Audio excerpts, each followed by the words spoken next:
பிரியாணி சுவையில் தக்காளி சாதம் எப்படி செய்யலான்னு பார்க்கலாம் வாங்க. அடுப்பு பற்ற வச்சு அடுப்பு மேலே குக்கரை வச்சு எண்ணெய் ஊற்றி கடுகு, சோம்பு, வெங்காயம், கருவேப்பில்லை, வாசனைக்காக பட்டை, கிராம்பு, பிரியாணி இலை, கல்பாசி, மராத்தி மொக்கு இதெல்லாம் போட்டு நல்லா வதக்கி விடுறோம். இஞ்சி பூண்டு ஒரு ஸ்பூன் போட்டு அதையும் வதக்கி விடுறோம். தக்காளி 4 தக்காளி மீடியம் சைஸ் எடுத்து வச்சுருக்கேன், பொடிசாக கட் பண்ணி வச்சுருக்கேன், அதையும் போட்டு வதக்குறோம். அதுலேயே பிரியாணி மசாலா வீட்டிலே அரைச்சதுங்க. பிரியாணி மசாலா, மஞ்சத்தூள், மல்லித்தூள், உப்பு இதெல்லாம் போட்டு நல்லா வதக்கி விடுறோம்.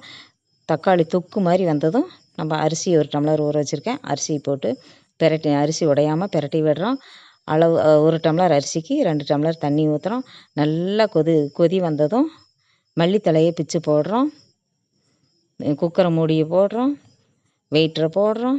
2 விசில் வந்ததும் தக்காளி சாதம், பிரியாணி சுவையில் தக்காளி சாதம் ரெடி. நீங்களும் ட்ரை பண்ணி பாருங்கள்.